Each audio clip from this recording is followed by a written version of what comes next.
Oh yes, fellow car geeks, we're back, but this time it's with a little surprise, and it's not regarding the rock box in the garage.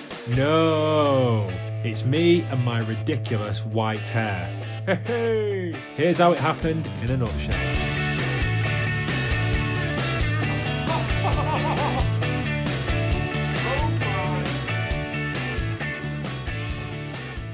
Three things have gone wrong in the past couple of weeks, or four if you're going to count my hair. The first one was the MacBook. This has packed up. The second one, of course, was the welder, which was fuming. And then to top it all off, you couldn't write it, the camera has now broken. So we're filming on a phone with a piece of plywood stuck to a tripod. But that is not going to stop us. I'm going to prove that I can still make these buttery episodes with an iPhone and a makeshift tripod. So with all that said, let's get straight into it. So the anxiety is absolutely real right now because I can't use my lens, I can't get the depth of field, I can't put the camera on a tripod because I've lost the phone mount for this. And I'm basically going back to the roots of how I started doing these videos by holding my phone up in the air. And I'm still making the mistake of looking over there when the camera's there.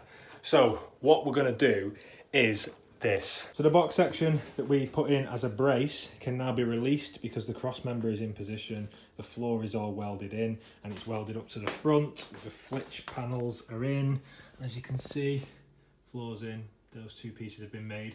I didn't actually know that you could buy a tow board for these cars. If I'd have known that, I would have bought one and I wouldn't have messed around building everything that I built and fabricating bits of metal, because there was a lot of time and effort that went into that, which could have been avoided. Before we release this box section, I've took some measurements across from the doors just to make sure that when it is released that nothing moves. If it moves, I've done something wrong and we'll have to press it out again and get it welded back in.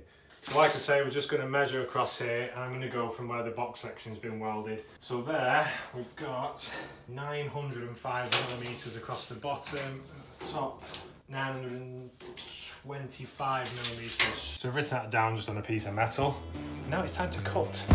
Considering this box section has been bracing the car for the past 4 months, I'm quite worried to cut it out, as I'm putting a lot of trust in my amateur welds and adaptations. If these were to fail now, the outcome could be catastrophic. So let's hope all that practice has helped me out. And if we just check that now, 900, not even moved. So what I've made is some plates that we can use to locate the holes. Need to get them into position, mark it out, weld the box section in, give it a bit of strength, and it's basically like a mock-up subframe, because the subframe that came in his car was knackered and it was cut in half. The issue we've got here now, this piece we can bolt in like so. So that'll roughly go there. I'm only saying roughly while we're talking because it's got to be bang on this. Then we're going to have to construct some sort of box section that will go across here and tie into that. Now it looks like there's a lot of dodgy angles there, and I might have to bring out the set square. So that's going to... Let me have a think, and by the time I've thought, you'll be watching me do this task. Strange one.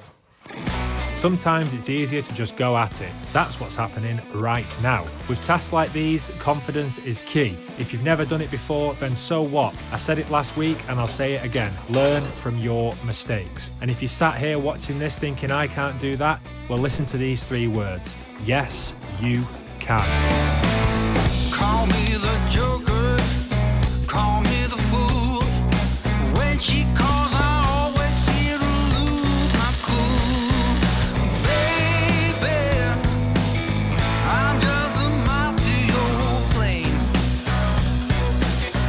And don't you know that loving you is a train wreck waiting to happen? Don't you know that loving you is a train wreck waiting to happen? Yes, it is, baby.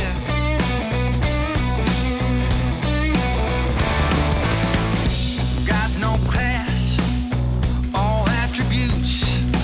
Don't know if I'm talking about me or you, baby.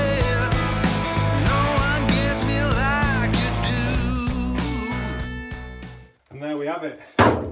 a makeshift subframe, and because we've welded it while it's all bolted in and boxed to the car, there's no chance of it being incorrect. It's all straight and bang on, and when we take it off and put it back, we know that all those holes have to be in that position when we put the new heel board on. So I've used triangles because obviously everyone knows triangles are the strongest shape, and I just want to be certain this doesn't move. It's all relatively welded into place now. I'm going to stiffen it all up and give it a bit more welding, and we'll pull it all apart. If everyone was wondering what these were, pieces of box section here, what actually happened was I haven't got any shorter bolts that will fit the subframe mount, so I've had to use the long ones because normally they go through the actual mount, and they were hitting the back, so I've had to just space it off with a bit of box section. I left them loose until they're in position, and I just tacked them into place so I know that they don't move, and every time we clamp it on, it'll clamp it in the correct position. So once I've neatened all this up, we'll get it off the car. We'll start exposing the spot welds on the heel board, which I'm really not looking forward to doing because it's a nightmare just separating panels. And once we've got the actual existing heel board out of the way, we can look to offering it up, put the jig back on, see if it's in position, bolt it into place, tack it in, take the jig off, and away we go. It sounds easy, but it's not. It really isn't, and it's even harder doing it in this shed because space is limited. When I'm doing this side, I can't just pass the welder over there because the leads aren't long enough, and I can't go round this way because I've got all parts here. So I have to go take the welder out the garage, move the car over and bring the welder back in, and I've had to do that every single time. And these are the things that I wouldn't have to put with if I had a proper garage, but we won't be defeated. So we've cut the heel board out. It was a nightmare to separate. I've had to patch 2 areas, which you can see, and I've had to order 2 closing panels because we cut the rust out and then we found more, surprise. So before the heel board can go in, we've got to put the closing panels in. So whilst I'm waiting for those, we might as well end this episode. But before we do, I noticed while studying my YouTube analytics this week that 80% of you guys are not subscribed. So you know what you've got to do? Press this button right here, right now, because the ratings need to go through the roof. And with that, it's time to end. Stay safe, goodbye, and I'll catch you in the next one.